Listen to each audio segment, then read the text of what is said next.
بسم اللہ الرحمن الرحیم۔ روٹی کپڑے کا بیان۔ مسئلہ ایک،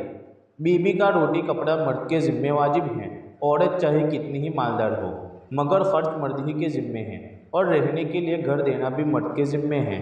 مسئلہ دو،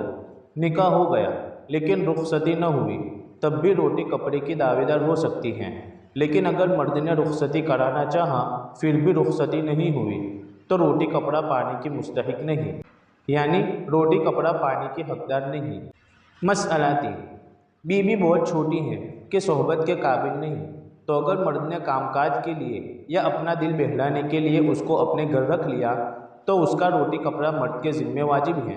اور اگر نہ رکھا اور میکے بھیج دیا تو واجب نہیں، اور اگر شوہر چھوٹا نابالغ ہو لیکن عورت بڑی ہے تو روٹی کپڑا ملے گا۔ مسئلہ چار، جتنا مہر پہلے دینے کا دستور ہے وہ مرد نے نہیں دیا اس لیے وہ مرد کے گھر نہیں جاتی تو اس کو روٹی کپڑا دلایا جائے گا، اور یوں ہی بے وجہ مرد کے گھر نہ جاتی ہو تو روٹی کپڑا پانے کی مستحق نہیں ہے، جب سے جاوے گی تب سے دلایا جائے گا۔ مسئلہ پانچ، جتنے زمانے تک شوہر کی اجازت سے اپنے ماں باپ کے گھر رہے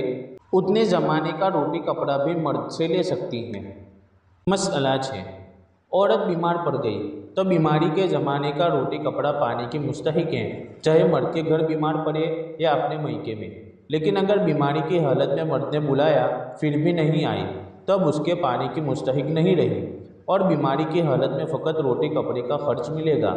دوا علاج حکیم طبیب کا خرچ مرد کے ذمہ واجب نہیں، اپنے پاس سے خرچ کرے، اگر مرد دیوے اس کا احسان ہے۔ مسئلہ سات، عورت حج کرنے گئی تو اتنے زمانے کا روٹی کپڑا مرد کے ذمہ نہیں، البتہ اگر شوہر بھی ساتھ ہو تو اس زمانے کا خرچ بھی ملے گا، لیکن روٹی کپڑے کا جتنا خرچ گھر میں ملتا تھا اتنا ہی پانے کی مستحق ہے۔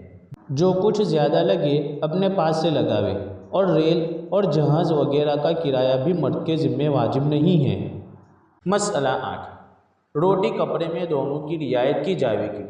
اگر دونوں مالدار ہو تو امیروں کی طرح کھانا کپڑا ملے گا،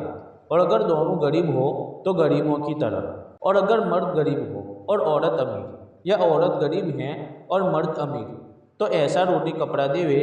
کہ امیری سے کم ہو اور غریبی سے بڑھا ہوا۔ مسئلہ نو، عورت اگر بیمار ہے کہ گھر کا کاروبار نہیں کر سکتی یا ایسے بڑے گھر کی ہیں کہ اپنے ہاتھ سے پیسنے کوٹنے کھانا پکانے کا کام نہیں کرتی بلکہ عیب سمجھتی ہیں، یعنی وہاں کے رواج میں لوگ اس کو ہلکی بات سمجھتے ہیں،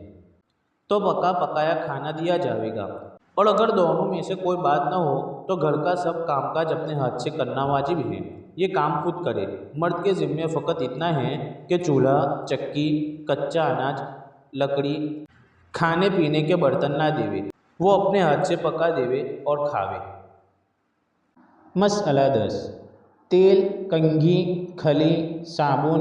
وضو اور نہانے دھونے کا پانی مرد کے ذمہ ہے، اور سرما، مسی، پان، تمباکو مرد کے ذمہ نہیں، دھوبی کی تنخواہ مرد کے ذمہ نہیں، اپنے ہاتھ سے دھوئے اور پہنے، اور اگر مرد دے دے اس کا احسان ہے۔ مسئلہ 11، دائی جنائی کی مزدوری، یعنی بچہ جنانے والی عورت کی مزدوری اس پر ہے جس نے بلوایا ہو، مرد نے بلوایا ہو تو مرد پر، اور عورت نے بلوایا ہو تو اس پر، اور جو بے بلائے آ گئی یعنی بغیر بلائے آ گئی تو مرد پر۔ مسئلہ 12، روٹی کپڑے کا خرچ 1 سال کا یا اس سے کچھ کم زیادہ پیشگی دے دیا، یعنی پہلے سے دے دیا تو اب اس میں سے کچھ لوٹا نہیں سکتا۔ نوٹ: اس قسم کے مسئلے جب کبھی ضرورت پڑے تو کسی سمجھدار بڑے عالم سے سمجھ لینا چاہیے۔